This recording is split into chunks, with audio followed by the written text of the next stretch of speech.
ఇది నీ వైఫల్యం, నీ చేతకాంతనం వల్ల జరిగింది. బట్ ఏది ఏమైనా ఇవాళ ప్రజలు క్లియర్గా ఉన్నారు. ఇవాళ ఎన్నికలు జరిగితే 100 సీట్లతో మళ్ళీ బీఆర్ఎస్ అధికారంలోకి వస్తుంది. కొంతమంది మాట్లాడుతున్నారు బీజేపీతో బీఆర్ఎస్ కలుస్తుంది లేదా పొత్తు పెట్టుకుంటుందని. కేసీఆర్ గారు మొన్ననే కుండబద్దలు కొట్టినట్టు చెప్పిండు. అయినా అసలు బీజేపీకి తెలంగాణ మీద హక్కు ఉన్నదా? ఆనాడు 1996లో 1 ఓటు 2 రాష్ట్రాలని చెప్పి 2000 సంవత్సరంలో 3 రాష్ట్రాలు ఏర్పాటు చేసి తెలంగాణకు మొండి చేయి చూపిందే బీజేపీ. చంద్రబాబుకు భయపడి తెలంగాణ ఇయ్యకుండా తెలంగాణ ప్రజల్ని మోసం చేసిందే బీజేపీ. అసలు కేంద్రంలో 8 ఎంపీలు గెలిపిస్తే గుండు సున్నా పెట్టి బడ్జెట్లో తెలంగాణకు మొండి చేయి చూపిందే బీజేపీ. ఇవాళ పోలవరం జాతీయ ప్రాజెక్టు ఇవ్వడం కాక బనకచెర్ల గోదావరి లింకుకు మళ్ళా తెలంగాణ నోరుగొట్టికి తెలంగాణలో గోదావరి నీళ్లకు అన్యాయం చేసే అక్రమ ప్రాజెక్టుకు వత్తాసు బలికి నిధులు ఇస్తున్నదే బీజేపీ. ఇంకా బీజేపీ ఏ ముఖం పెట్టుకున్నట్టు ఏం చేసింది బీజేపీ? ఓ జాతీయ ప్రాజెక్ట్ ఇచ్చిందా? ఒక మెడికల్ కాలేజ్ ఇచ్చిందా? ఏం చేసింది బీజేపీ?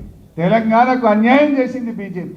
గోదావరి బనకచెర్ల మీద కిషన్ రెడ్డి మాట్లాడాడు, బండి సంజయ్ మాట్లాడాడు, ఈటల రాజేందర్ మాట్లాడాడు.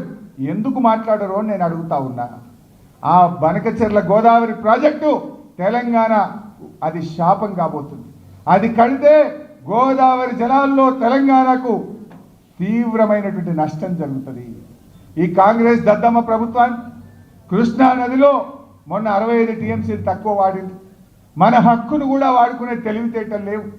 గోదావరి బనకచెర్ల ప్రాజెక్టు ఆపే విషయంలో ఇవాళ రాష్ట్రంలో కాంగ్రెస్ ప్రభుత్వం పూర్తిగా ఫెయిల్ అవుతున్నటువంటి పరిస్థితి ఉన్నది.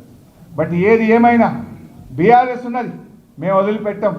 రాష్ట్ర ప్రభుత్వం ఫెయిల్ అయితే బీఆర్ఎస్ ప్రభుత్వం అవసరమైతే సుప్రీంకోర్టుకు వెళ్ళైనా సరే గోదావరి బనకచెర్ల ప్రాజెక్టును ఆపి తీర్థం, తెలంగాణ ప్రయోజనాలు కాపాడతాం.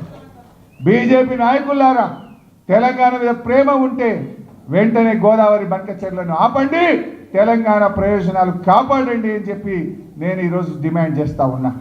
బీఆర్ఎస్ స్వంతగానే ఉంటుంది, ఒంటరిగానే మళ్ళీ అధికారంలోకి వస్తుంది, 100 సీట్లతో అధికారంలోకి వస్తుంది తప్ప ఏ పార్టీతో బీఆర్ఎస్ పొత్తు పెట్టుకోదు. ఎవడో పెట్టుకుంటామన్నట్టు ఇంకోడెవడో పెట్టుకుంటారన్నట్టు మాట్లాడుతుంది. ఎవరితో పొత్తు పెట్టుకోము. బీఆర్ఎస్ కేసీఆర్ నాయకత్వంలో మళ్ళీ అధికారంలోకి వచ్చేది ఖాయం. ఇలా ప్రజలే కోరుకుంటున్నారు. ఎక్కడ పోయినా అదే చర్చ జరుగుతుంది. ఏదో 4 ఎక్కువ వస్తాయి అనుకుని ఓటేసినాం బిడ్డ, 4 ఎక్కువ వస్తాయి అనుకున్నాం కానీ గిట్లయితుంది అనుకోలేదు అని ఎవరిని మాట్లాడించినా చెప్తా ఉన్నారు. ఏం చెప్పిండు వాళ్ళు ఆ రోజు? అరే 2000 పెన్షన్ ఇచ్చిండు కేసీఆర్, మేము 4000 ఇస్తాం. 10,000 రైతు బంధు ఇచ్చిండు, మేము 15,000 ఇస్తాం.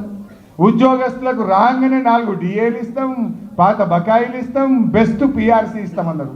ఇప్పుడు మాట్లాడితే నన్ను గోసుక తింటామా అంటుండు. ఏం మాట్లాడుతున్నావు నువ్వు? మరి వీళ్ళకేమో పైసలు లేవంటావు. నీకు అందాల పొట్టులకు పైసలు ఎడికెళ్ళి వచ్చినాయి? నీ భూముల కాడికి 4,000 కోట్లతో 6 లైన్ రోడ్డుకు డబ్బులు ఎడికెళ్ళి వచ్చినాయి?